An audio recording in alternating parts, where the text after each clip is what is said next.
Vamos ler, gente.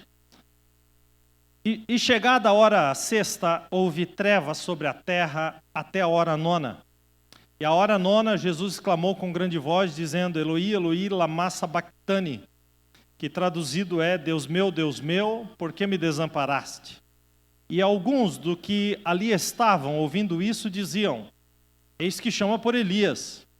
E um deles correu a embeber uma esponja em vinagre e, pondo-a numa cana, deu-lhe a beber, dizendo, deixai, vejamos se virá Elias tirá-lo.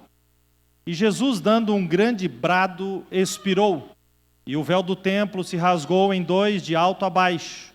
E o centurião que estava defronte dele, vendo que assim, clamando, expirara, disse, verdadeiramente esse homem era o Filho de Deus. E também ali estavam algumas mulheres olhando de longe, entre as quais também Maria Madalena, Maria mãe de Tiago o menor e de José, e Salomé, as quais também o seguiam e o serviam quando estava na Galileia, e muitas outras mulheres que tinham subido com ele a Jerusalém. Amém? Vou pedir para voltar no 33. Isso, e aí nós vamos juntos. Querido, eu acredito que um período de tempo de 3 horas não é um período de tempo muito grande. Se você fizer uma análise fria, aí você usa pelo menos 3 horas do seu domingo para participar de um culto como esse. Tem gente que gasta até mais do que isso. O culto tem entre 1h30 e 2 horas, né? No máximo 2 horas, mas você usa pelo menos mais 1 hora aí, um pouco para chegar em casa no final e para se arrumar antes e vir. Eu sei que tem gente que gasta bem mais de 1 hora para se arrumar, mas na média, você entre a locomoção, ok? Tem gente que gasta bem mais tempo. Mas entre o momento que você se propõe a vir na igreja até o término do culto, você gasta em torno de 3 horas. Esse tempo parece ser um tempo que passa tão rapidamente, não é verdade? 3 horas, né, 9 horas da manhã até meio-dia, mais ou menos, é o tempo que você dedica a um culto como esse. E isso passa tão rapidamente. No nosso dia a dia, então, 3 horas parece que fica ainda mais rápido, mais a toque de caixa. Parece que 3 horas são tão rápidas, né? Você vai resolver um negócio e quando vê, já gastou 3 horas para resolver, porque parece que o tempo está tão corrido e a gente tem que sempre estar correndo atrás de mais tempo. Tem gente que precisaria de um dia de mais do que 24 horas, né? 25, 26, 28 horas. Antigamente, quando alguém estava meio sem tempo, a gente brincava e dizia assim, mas o que você faz de madrugada, né? Por que você não faz isso que você está querendo fazer de madrugada, né? Não precisava dormir. O que antes era uma brincadeira deixou de ser. Porque tem gente agora que parou de dormir, gente. Tem gente que está dormindo 2, 3, 4 horas por noite. Tem alguém aqui assim? Não responda. Mas com certeza, se fosse fazer uma enquete, teria. Porque o tempo está tão espremido e tão corrido. Esse texto que eu li, ele revela as 3 horas mais importantes que essa terra já viveu. Fala de 3 horas de Jesus naquela cruz. Entre meio-dia e 3 horas da tarde. Essas 3 horas não são 3 horas de um culto ou 3 horas de algo que você faz durante a semana ou lá do seu trabalho. São as 3 horas que dividem a humanidade entre antes e depois.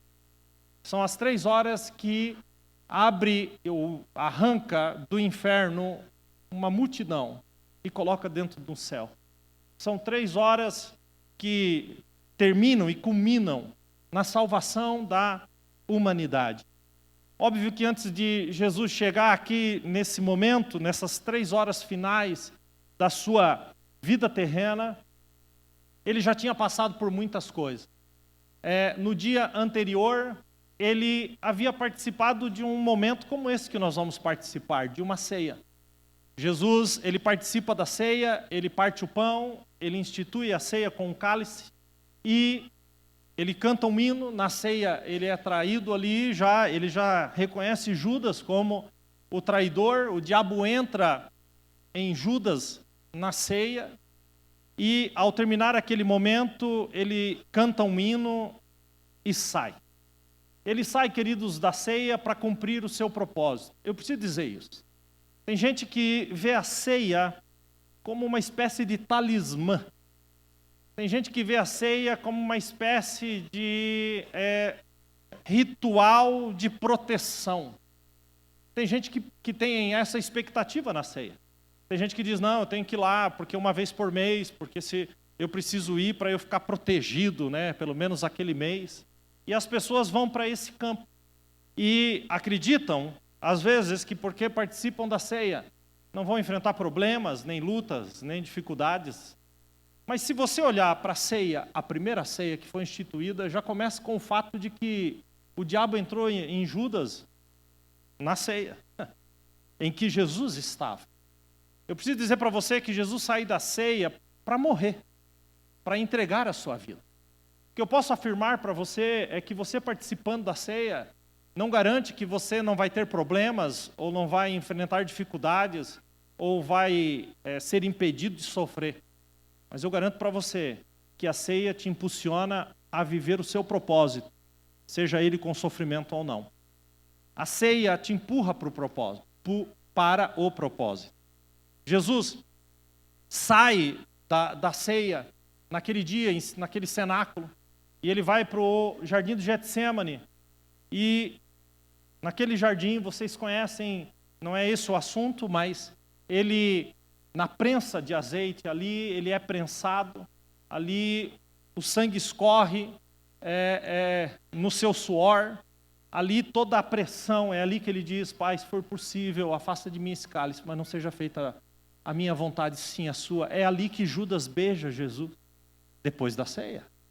É ali que Jesus é preso e é levado de madrugada para aquele que a gente chama do mais ilegal de todos os julgamentos que essa terra já teve. Jesus jamais poderia ter sido julgado pelo Sinédrio, pelos 70 homens do Sinédrio de madrugada, isso era proibido por lei. Mas ele foi julgado e condenado naquela madrugada, num julgamento absolutamente ilegal. Ele passa a noite na casa de Caifás, dentro de um poço, está lá esse poço até hoje, na mais profunda escuridão. E quando o dia amanhece, ele é levado, então, ao pretório para ser entregue para Pilatos e ser julgado por sedição. Sedição significa revolução política. Eles queriam acusar Jesus de uma revolução política contra Roma. E mesmo Pilatos, reconhecendo que ele não tinha pecado, o manda açoitar, o manda prender e o manda crucificar. Eu fico pensando, queridos, às vezes, em Barrabás. Barrabás sabia que na Páscoa ele poderia ser solto. E quando Barrabás está na prisão, ele não escuta a voz de Pilatos, mas ele escuta a voz do povo. E Pilatos pergunta, quem vocês querem que eu solte? A Jesus ou a Barrabás? E a multidão grita a Jesus e começa a gritar sem parar, crucifica-o, crucifica-o, crucifica-o. O que Barrabás ouve da prisão é somente esta parte. Crucifica-o, crucifica-o, crucifica. Barrabás teve a plena convicção que se tratava dele mesmo. Mas quando foi levado diante daquele lugar, ele descobriu que alguém morreria pelos seus pecados, no seu lugar. Queridos, a graça, ela pode ser definida de uma única forma. A graça de Deus, ela é definida por uma parte que não faz nada e por outra parte que entrega tudo. Isso é a graça. Queridos, Deus entregou tudo e nós não entregamos nada. A não ser usar da fé que Ele mesmo nos dá para alcançarmos a salvação em Cristo Jesus. Você não fez nada para merecer. Ele fez tudo. Jesus é açoitado. A Bíblia diz no Salmo 129, um salmo messiânico, a respeito do açoitamento, diz, os lavradores araram as minhas costas. Você sabe o que é passar com um arado? Quem aqui sabe o que é um arado? Amém? Um arado em cima das costas de alguém? Pois fizeram exatamente isso com Jesus. Normalmente, No açoitamento romano, os órgãos da pessoa saíam pelas costas. E a pessoa morria ali mesmo. Mas Jesus não morreu ali. Jesus ainda foi obrigado a levar essa cruz até o alto do Gólgota e ser crucificado às 9 horas da manhã. Levado para fora dos muros da cidade, no Monte Caveira. Entre 9 e meio-dia, os soldados repartem as suas vestes e todos, absolutamente todos, zombam dele. Os soldados, os judeus, os passantes, aqueles que estavam ali observando aquilo, o maior espetáculo de horror que essa terra já viu. Mas quando chega meio-dia, e aqui nós entramos nesse texto, esse texto das últimas 3 horas de Jesus que eu li aqui em menos de 1 minuto, registra momentos preciosos e lições muito importantes. A primeira delas, versículo 33, diz assim, está aí no telão, você acompanha. E chegada a hora sexta, houve o quê? Trevas sobre o quê, gente? Toda a terra até a hora 9. Quando chega meio-dia, gente, escurece. Escurece. O sol esconde o rosto. E fica trevas sobre toda a terra. Queridos, isso aponta para algo muito precioso. Deus estava mostrando de forma externa o que estava acontecendo com o coração do seu filho. Todo horror, toda angústia, toda solidão, toda a dor de Jesus que ele estava experimentando naquele momento, apontava para o momento mais escuro que essa terra já viveu. Sobre Jesus estava o meu, o seu e o nosso pecado. Queridos, todos pecamos e destituídos fomos da glória de Deus. E a Bíblia diz em Romanos 6, versículo 23, porque o salário do pecado é o que, gente? A morte. Mas o dom gratuito de Deus é a vida eterna. As trevas, queridos, foi algo visível daquilo que estava na alma de Jesus, ao cair sobre ele os nossos pecados. Aquele que nunca pecou, se fez pecado por nós. Eu preciso lembrar você que os pecados nos levam ao inferno. E inferno, queridos, é descrito como um lugar de trevas, de agonia e de afastamento de Deus. Pois foi isso que Jesus estava experimentando naquele momento. A Bíblia diz, em Isaías 53:5, vocês conhecem. Mas ele foi ferido por causa do quê? Das nossas transgressões. E moído por quê? Por causa das nossas iniquidades. O castigo que nos traz a paz estava sobre ele. E pelas suas pisaduras nós fomos sarados. Trevas sobre a face da terra caíram sobre o mundo, uma expressão daquilo que foi posto sobre Jesus. Quem entendeu isso? Essa é a primeira coisa que acontece. No versículo seguinte, a Letícia vai rodando com a gente ali, diz que Jesus clamou em alta voz, dizendo, Eloi, Eloi, lama sabachthani, que traduzido é, Deus meu, por que me desamparaste? Esse grito é o grito da agonia. Esse grito é a mesma linguagem que encontramos no Salmo 22, que apontava para esse lugar. Esse salmo, querido, o Salmo 22 foi escrito 600 anos antes da crucificação. Apontava para o momento da crucificação. Se você ler o Salmo 22, versículo 1, diz assim, Deus meu, é lá nos Salmos, viu? Não é a repetição desse. Ou não é, eu não estou lendo esse de novo. Deus meu, por que me desamparaste? Por que estás tão longe de salvar-me, tão longe dos meus gritos de angústia? Eu digo uma coisa sem medo de errar para vocês. O maior sacrifício de Jesus, querido, se você acha que foi o açoitamento romano, se você acha que foi a coroa de espinhos, se você acha que foi o cravo na cruz, você está completamente e redondamente enganado. O maior sacrifício de Jesus foi se fazer pecado no nosso lugar e ter que se afastar do Pai.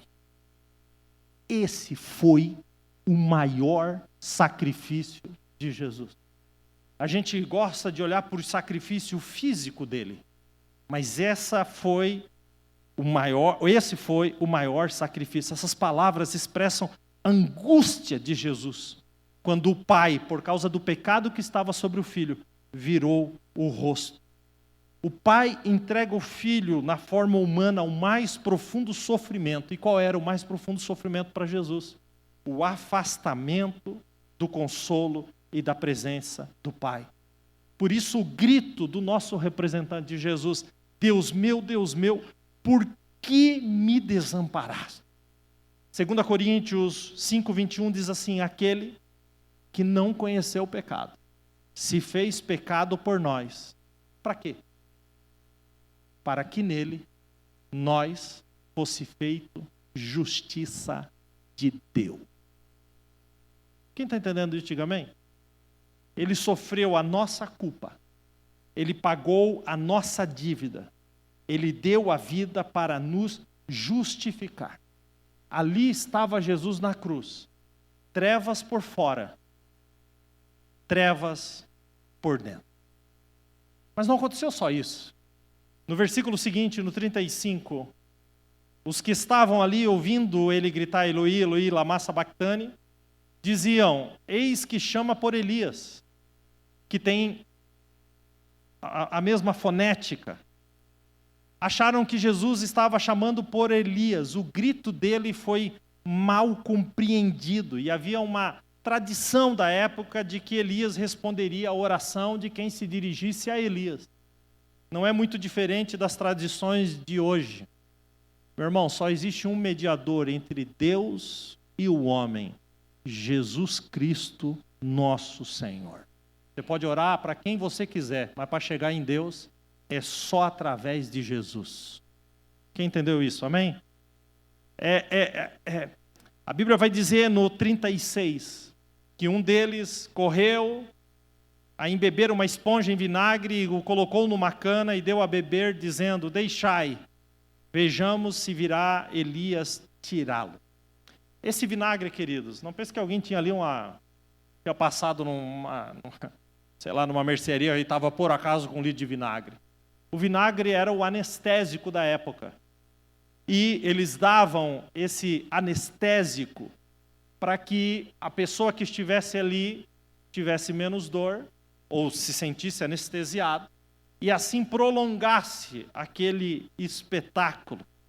E alguém grita: deixa ver se Elias desce do céu para atender o chamado. Só que sem saber, eles estavam, ao oferecer vinagre, eles estavam cumprindo mais uma profecia bíblica. Se você ler no Salmo 69, versículo 21, diz assim: e na minha sede me deram a beber vinagre. Jesus rejeita o vinagre. Ele jamais passaria pelo que ele estava passando, perdendo a consciência ou anestesiado. Ele rejeita o milagre. Mas eu preciso lhe dizer que essa indiferença do povo continua ainda hoje. Talvez muitos de vocês estejam frustrados já a essa altura desta pregação. Porque, pastor, o que isso tem a ver com a minha vida? Pastor, eu preciso resolver algumas coisas essa semana. O que isso tem a ver com a minha família, ou com o meu casamento, ou com os meus filhos? Pastor, não tem uma pregação mais prática? Meu irmão, não existe nenhuma outra pregação que não tenha ou que não precise ser primeiramente baseada nesta mensagem. A Bíblia diz, 1 Coríntios 1:23, Paulo escrevendo, ele diz assim: pregamos a Cristo crucificado, o qual de fato, escute, é escândalo para os judeus, é loucura para os gentios, mas para nós, os que fomos chamados, Cristo é o poder de Deus e a sabedoria do Senhor. Quem está entendendo isso? Amém? Mas não somente isso. No versículo de número 37, Jesus deu um grande brado e expirou. Queridos, o brado foi dado após Jesus dizer duas coisas que Marcos não registra, mas João registra e Lucas registra. João registra que quando Jesus tomou o vinagre, disse, está consumado. E inclinando a cabeça, então entrega o Espírito. Mas Lucas 23, versículo 46, diz que ele, com grande voz, disse, Pai, nas tuas mãos entrego o meu Espírito. A sequência aqui é assim, ele, ao sentir o gosto do vinagre, ele brada, está consumado. A sua obra foi realizada. Em seguida ele diz, Pai, nas tuas mãos eu entrego o meu Espírito. Porque a morte não podia levá-lo sem que ele se entregasse. Meu irmão, deixa eu te falar uma coisa. Se a morte encostar em você aí agora, você não tem a opção de dizer para ela assim, não quero agora, quero depois. Tem gente que brinca e diz assim, está driblando a morte. Não, ninguém dribla a morte, meu irmão. E chegou o seu momento, tchau. É assim. Mas quando a morte chega no pé daquela cruz, quem estava ali era o Filho de Deus. Então a morte põe a mãozinha para trás e fica esperando a autorização daquele que estava ali. Então quando ele autoriza e diz, Pai, nas tuas mãos entrego o meu Espírito, e expirou, é só nesse momento que a morte tem acesso a ele. Quando ele expira, a vida sai de dentro dele e alcança o mundo inteiro para Jesus.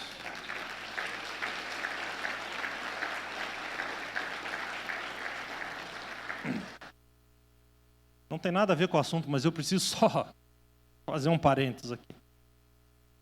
Então, o autor da vida, o príncipe da vida, Atos 3,15, Pedro pregando diz, vocês mataram o autor da vida, o príncipe da vida. Então, o autor da vida morreu, entrou na morte, matou a morte e ressuscitou eternamente. Amém. Foi isso que ele fez. Mas continua ainda. Marcos 15, 38. E o véu do templo se rasgou em dois, de alto a baixo. Vamos juntos? E o véu...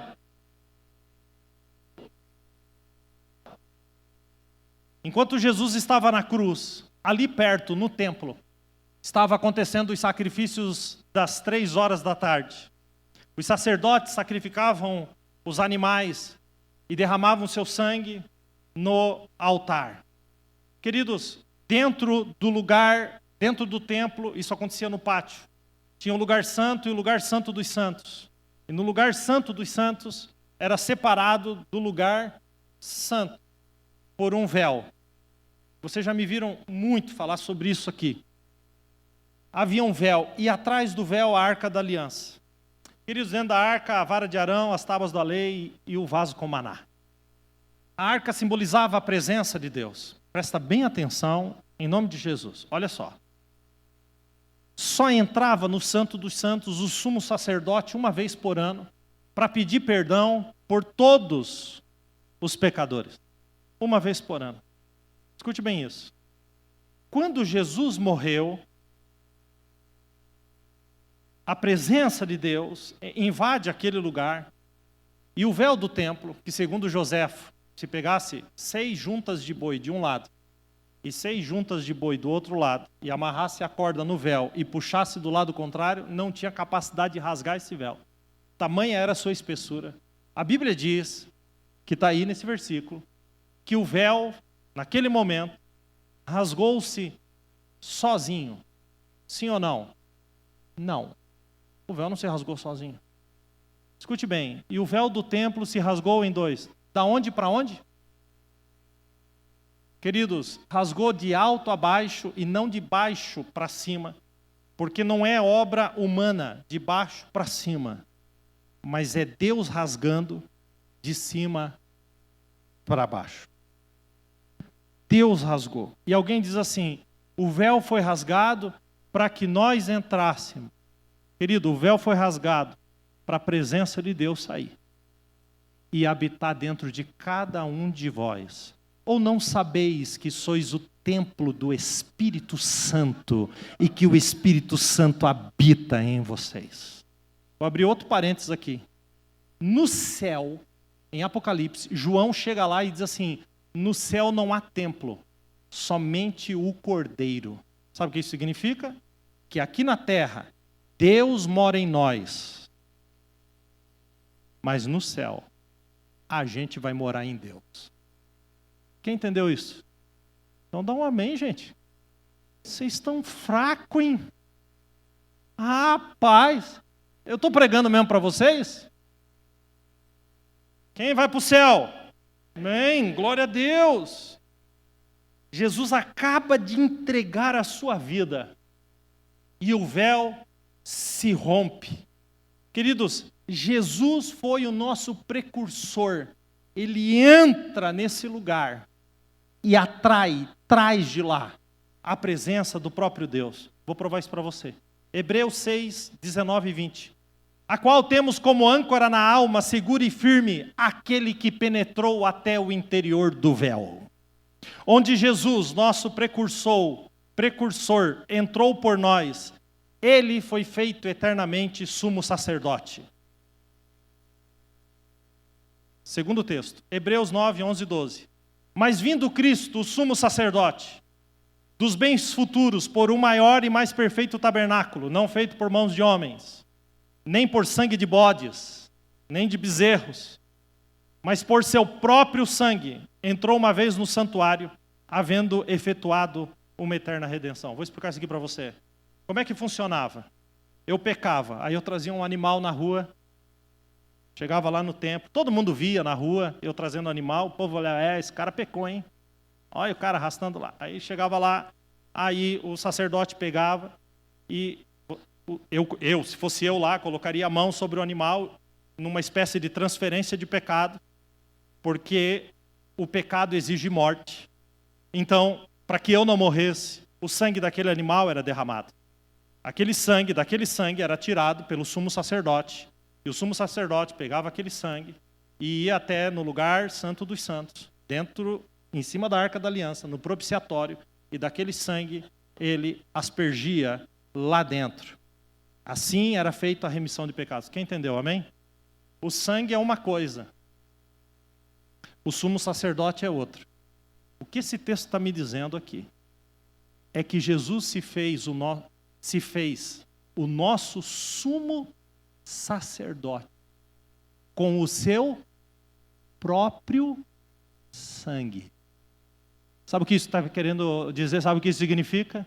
Que ele entra nesse lugar uma vez por todas. Ele é o sangue, ele é o sumo sacerdote. E de uma vez por todas, todo o perdão de pecados, a remissão de pecados, alcançou todos aqueles que creem no nome de Jesus, desde aquele dia. Quem crê nisso? Quem foi alcançado por esse sangue, diga glória a Deus. Pastor, o que eu faço então? Vou ler um texto aqui para você, Hebreus 10, 19. Tendo, pois, irmãos, ousadia, entre nesse lugar pelo sangue de Jesus, pelo novo e vivo caminho que ele nos consagrou pelo véu e pela sua própria carne. Tendo um grande sumo sacerdote, Jesus, cheguemo-nos com verdadeiro coração, com inteireza de fé, tendo os nossos corações purificados da má consciência e o corpo lavado com água limpa, retenhamos firmes a confissão da nossa esperança, porque fiel é aquele que prometeu. Quem entendeu isso, diga glória a Deus. Mas não só isso. Versículo 39. E o centurião, que estava defronte dele, vendo que assim clamando, expirava, disse: verdadeiramente esse homem era o Filho de Deus. Queridos, Marcos escreveu o Evangelho para os romanos. E aqui ele quer fazer um contraste entre uma multidão de zombadores. E diante de Jesus, que havia dado tantas provas de que era o Filho de Deus, com o comandante dos soldados que o havia sacrificado ele. Esse centurião acompanhou todo o processo da crucificação. Todo o processo. E quando Jesus expira, o comandante, esse centurião olha e cai em si e admite, verdadeiramente, este é o Filho de Deus. Quando você lê a tradição cristã, você descobre que esse centurião entrega a sua vida para Cristo. E se torna um dos bispos da igreja no século I. Queridos, esse centurião com a sua família se converteu e se tornou um dos líderes da igreja em Jerusalém. O centurião, queridos, representa esse público de romanos que estavam ali. O centurião, queridos, contrasta com os zombadores. E eu posso falar uma coisa, eu quero que você pese o seu coração. Diante da cruz, só existe 2 tipos de pessoas: os que zombam, os que questionam, os que provocam, os que ridicularizam e aqueles que vivem como se a cruz nunca tivesse existido, mesmo estando dentro da igreja. E existe um segundo tipo, aqueles que se humilham e olham para Cristo e dizem, verdadeiramente, este é o Filho de Deus. Em qual time você está? Sempre haverá no meio do povo que se diz o povo de Deus, pessoas entre pensamentos diferentes. Certa feita, Elias, no capítulo 18, 1 Reis, ele chama o povo e ele diz, até quando vocês vão oscilar entre 2 opiniões? Se é o Senhor, se o Senhor é Deus, sigam-no. Mas se é o Deus de Baal, então que sigam. Queridos, isso foi séculos antes de Cristo. Você acha que isso mudou? Quantas pessoas que fazem do cristianismo apenas mais um pedaço de religião, entre outras, que misturam tudo? Quantas pessoas, queridos, que misturam o evangelho verdadeiro com as religiões, com as seitas até do mundo, que constroem a sua própria religião de conforto, de autoafirmação, quando na verdade isso não é verdade. As religiões de hoje dizem, você é bom. Eu estou aqui para dizer, você é um pecador. Todos pecaram e destituídos estão da glória de Deus. Você não é bom. O único que é bom é o Pai. O Pai é bom, nós não. Nós dependemos da graça e da misericórdia de Jesus. Mas isso vai totalmente contra aquilo que se vive hoje. Com todo mundo, e até gente que nunca leu a Bíblia, querendo ensinar a Bíblia para a gente. Queridos, o perigo disso, até quando esse centurião, ele reconhece, ponto final, verdadeiramente este é o Filho de Deus. Ponto. Eu não preciso de mais nada, essa revelação é o suficiente. E para fechar essas 3 horas, estava ali em Marcos 15, 40. E também ali estavam algumas, olhando de longe, entre as quais Maria Madalena e Maria, mãe de Tiago, menor de José e Salomé. As quais, versículo 41, também o seguiam e o serviam quando estava na Galileia. E muitas outras mulheres que tinham subido com ele a Jerusalém. Maria, mãe de Jesus, nessa hora não estava mais. Jesus havia dito, lá em João 19, 26, havia chamado João e disse, eis aí a tua mãe, mulher, eis aí o teu filho. E depois daquele dia, ou daquele momento em diante, João retira Maria dali e a recebe em sua própria casa, como se fosse sua própria mãe. Mas ficaram muitas outras, Maria Madalena, Maria mãe de Tiago, Salomé. E por que elas são mencionadas? Por que essas mulheres são mencionadas? Porque quando todos haviam abandonado Jesus, elas continuaram ali com coragem. Judas traiu. Pedro negou. Os outros discípulos fugiram. Todos fugiram. A gente foca ali em Pedro, que o negou e tal, mas vai ler o texto do Jardim de Getsemane.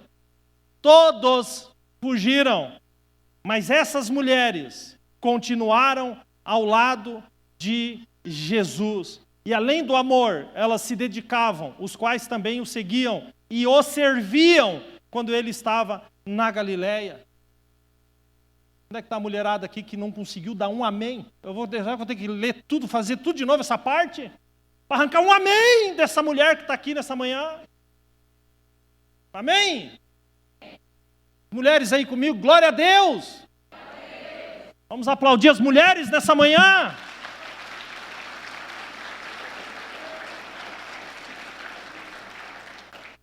Pensa numa mulherada terrível. Os caras tudo fugiram, elas falaram, estamos aqui, não queremos nem saber, vamos com ele até o fim. Gente, mulher, em nome de Jesus, mulherada, em nome de Jesus, há algo sobre vocês, muito especial. Vocês são as primeiras que derramam a lágrima, é em vocês que está a sabedoria. E eu vou falar uma coisa para essa mulherada que está aqui com o marido. É bem capaz que teu marido está aqui só porque você veio. Chega em casa e diz assim, ó, não quero ir mais. Para ver o que ele faz. Ó, controlinho da TV. Nem todos, amém? Também não vou acabar com a humarada aqui, né? Mas é verdade ou não é? Qual homem aqui que só está vindo porque a mulher traz arrastado? Não precisa levantar a mão. Mesmo que tenha coçado a sua. Queridos, as mulheres têm essa capacidade de trazer, de baixar a poeira. Por isso que Salomão diz que a sábia edifica a casa, mas a tola destrói com as próprias mãos. Não existe em nenhum outro lugar da terra, mulher que está aqui, que você possa querer a sua família, o seu marido, os seus filhos, que não seja a igreja de Deus, a igreja do Senhor. Enquanto você estiver arrastando a sua família para a igreja, há uma esperança, há uma luz dentro da sua casa. Amém? Elas estavam lá e se dedicavam. Além disso, elas foram testemunhas. Eu pergunto para vocês, como que Marcos escreveu isso aqui? Quem que contou para Marcos? Quem? Elas. Elas foram testemunhas. Nenhum dos apóstolos tinham essa informação, mas elas estavam ali. As mulheres não fugiram. Escuta, mulher que está aqui, não fuja, não desista, se levante porque Deus é contigo. Jesus expirou, ok? Morreu. Deram o corpo para um cara chamado José. José tinha um túmulo, e José vai e dá o túmulo para Jesus. Um túmulo na pedra, queridos, é só para gente milionária, zilionária, bilionária. Um túmulo esculpido em pedra? Só quem era muito rico, e José era muito rico. Mas sabe o que ele fez? Ele era rico, mas era desprendido. Sabe o que ele fez? Não, o túmulo eu dou para Jesus. Eu dou o túmulo para Jesus. Jesus entrou no túmulo, 3 dias depois devolve o túmulo para ele. E torna o túmulo dele, que ele havia dado para Jesus, o túmulo mais famoso de todos os tempos, até hoje. Porque nada que a gente dá para Jesus, ele devolve do mesmo tamanho. Levanta a mão assim, ó. Faz assim, ó. Isso, pega essa chave, meu abençoado. Pega essa chave. Pega essa chave. O qual compraram, Marcos 15:45, não precisa pôr. Escuta. Deram o corpo a José, grava isso aqui. O qual comprara um lençol fino, e tirando da cruz, o envolveu nele, depositou num sepulcro lavrado numa rocha, e revolveu uma pedra para a porta do sepulcro. Eu não queria ler, mas vou ler. E Maria Madalena e Maria, mãe de José, estavam ali olhando. Meu Deus, que mulherada chata! Some! Não sumo. porque vocês estão sepultando ele, mas todo dia eu vou vir aqui. E teve um dia que elas chegaram lá e a pedra estava afastada. E elas começaram a chorar e os anjos disseram: por que vocês estão procurando ele entre os mortos? Ele já ressuscitou.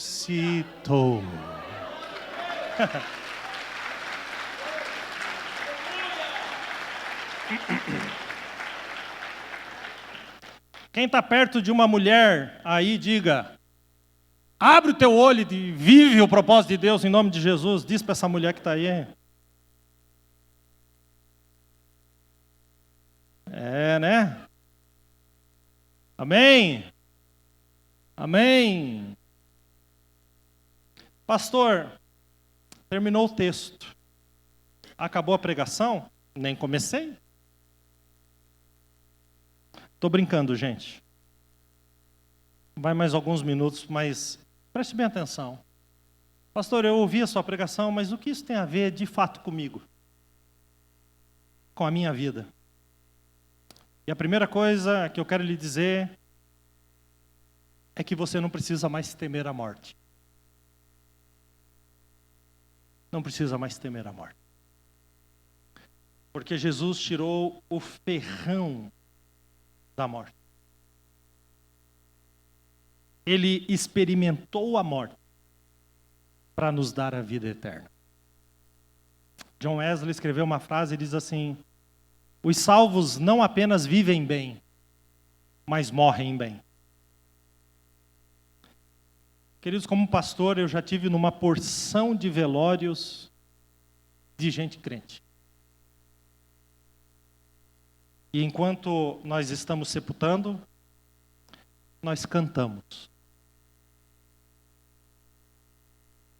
Porque nós sabemos que existe vida eterna. Jesus morreu.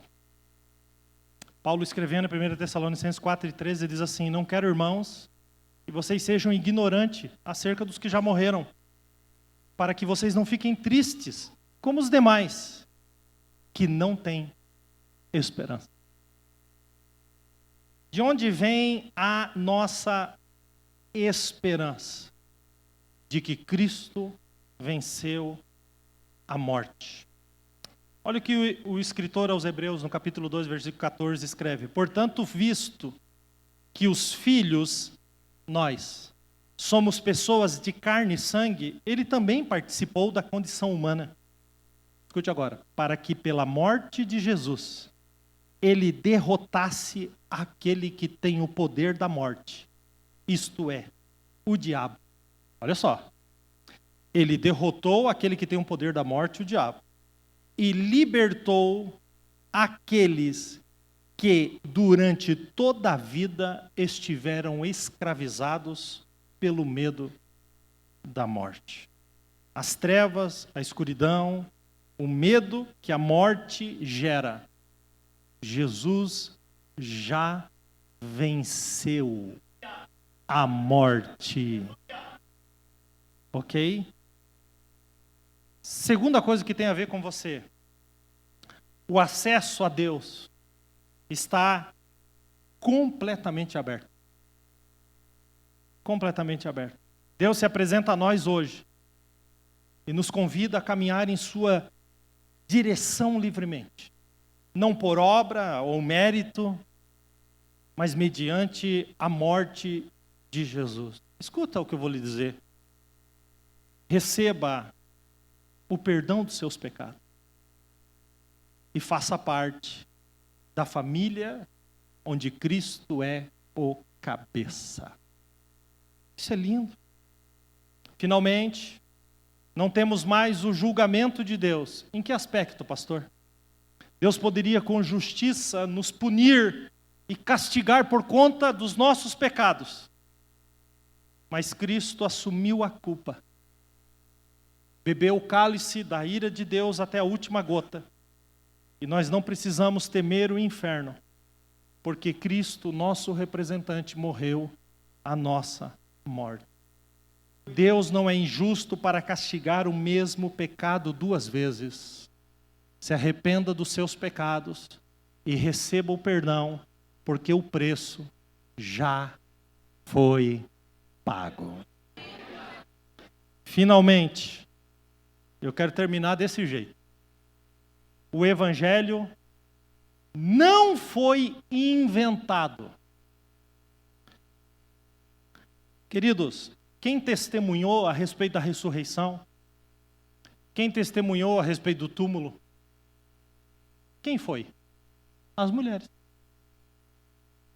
E eu não sei se você sabe, mas naquela época, dentro daquela sociedade, a mulher era considerada, por muitos, uma pessoa sem alma.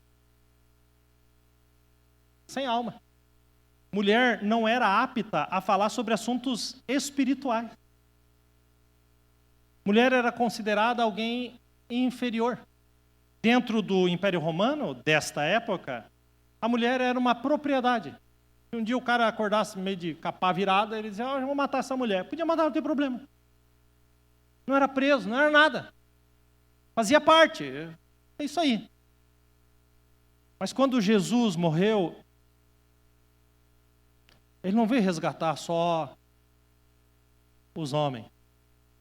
Ele veio resgatar cada uma de vocês, mulheres. Jesus resgatou o lugar de vocês. E Jesus colocou mulheres para dar testemunho. Eu não sei se você sabe, um testemunho de uma mulher não valia. Não valia. O testemunho de uma mulher não era válido. Para nada, em ocasião nenhuma. A mulher não tinha voz. Mas quando Jesus morreu, Jesus permitiu que elas testemunhassem. Elas testemunhassem. Elas testemunhassem. Querido, se você quisesse inventar um evangelho, você diria que foi contado pelas mulheres. Mas nós estamos com os evangelhos hoje aqui na nossa mão. Eu vivo e morro, fluo por isso aqui. Que foi testemunhado por mulheres que amaram mais a Jesus do que as suas próprias vidas. Jesus resgata esse lugar. E depois vem Paulo e diz assim, os homens têm que amar as suas esposas como Cristo amou a igreja. Olha onde a Bíblia coloca. Eu sou obrigado a ouvir o povo dizendo que a Bíblia é machista. As mulheres que o serviam, as mulheres que estavam na crucificação, as mulheres, quando Maria entrou no túmulo, Jesus surge atrás dela. E ela olha de relance. Os anjos dizem assim, ele não está mais aqui, ele já ressuscitou. Sabe o que Maria faz? Nada. Ela se joga lá e começa a chorar. Maria não quer saber de anjo, gente. Maria quer saber onde está o meu Jesus. Então Jesus se apresenta atrás dela e ela olha de relance. Quando ela olha de relance, a Bíblia diz que ela achou que era o jardineiro. Ela diz, tu não sabe onde colocaram Jesus? E Jesus responde, Maria, com um ponto de exclamação, Maria. E quando ela ouve, ela se agarra aos pés de Jesus, a ponto de ele dizer assim, me deixe ir. Se agarra. Aí ele olha e diz para ela, para aquelas mulheres que estavam, vão na minha frente e digam para eles que eu ressuscitei. Mas não para aí, Mateus 28, quando elas estão no caminho, ele aparece de novo para elas. Era para aparecer só lá, mas nem Jesus aguenta a adoração de uma mulher. Desculpe os homens aí hoje, mas como é que está a sua adoração, mulher? Quando a tua lágrima desce, Jesus aparece atrás de você e te chama pelo nome. Quem está entendendo, amém? Pastor, o que representa tudo isso? Agora eu posso já retribuir a mesma pergunta. O que representa isso que eu preguei para você? Qual diferença faz a morte de Jesus na sua vida? Qual diferença faz a morte de Jesus na sua tristeza, na sua angústia, no seu sofrimento, na sua doença, na sua indecisão? O que a cruz representa para Jesus, para você? A cruz de Jesus representa para você. E a sua resposta, querido irmão, irmã que está aqui, seja a mesma do centurião. Verdadeiramente, este é o Filho de Deus. Jesus está aqui nessa manhã. E é isso que eu acho mais lindo. A gente fala da morte dele, mas ele está vivo conosco. Eu poderia hoje pregar sobre a ressurreição. Eu poderia detalhar pedaços da Bíblia, de todo esse processo. Mas hoje eu só quis falar dessas 3 horas. Porque as 3 horas que você está envolvido nesse culto estão quase acabando. E eu acho que você poderia terminar as 3 horas dessa manhã dizendo: verdadeiramente, este é o Filho de Deus. Que você saia do quarto da autossuficiência, do orgulho e da arrogância, que talvez você tenha criado baseado em erva, que nasce hoje e acaba amanhã. Mas que o teu coração se firme em algo eterno, que tem peso eterno, que tem vida eterna, e que Jesus conquistou naquela cruz. Nessa oração, não quero que você ore por nada da sua vida. Eu quero só que você fale com Jesus. Talvez você precise fazer a pergunta de Maria: onde ele está? E você vai ouvir a voz dele atrás de você dizendo: eu estou aqui, porque eu já ressuscitei. Eu tenho um propósito na sua vida. Daqui uns 2000 anos, vai ter um pastor pregando sobre vocês. Porque é assim que eu faço. Eu eternizo pessoas para todo sempre. É o que ele quer fazer com cada um de nós.